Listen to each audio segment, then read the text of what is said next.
করবো তাই আম ছুলে নিচ্ছি আমরা। আর সুজি দিয়ে নিচ্ছি, একটু চালের গুঁড়ো দিয়ে নিচ্ছি, একটু ময়দা দেব,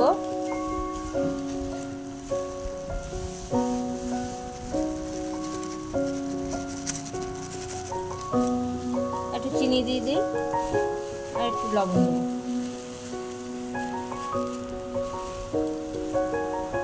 চিনি দিয়ে দিচ্ছি আর একটু লবণ দিয়ে নিয়েছি। এবার রেখে দেবো আধা ঘন্টার জন্য, তারপরে আমরা বড়া মালপোয়া করছিলাম। মালপোয়া কাটছি, এই যে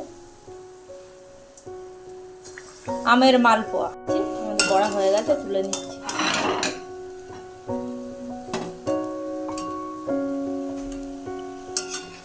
হয়ে গেছে রেডি। কারোর যদি ভালো লাগে আমাকে লাইক শেয়ার করো, কমেন্ট করো। আর আমি খুব কষ্ট করে এইটা বানাচ্ছি। আমি কাজের থেকে এসে, লোকের বাড়ির থেকে এসে তারপরে বাড়ি বাজার করে এনে এইসব বানিয়ে তারপরে ভিডিওটা ছাড়ি।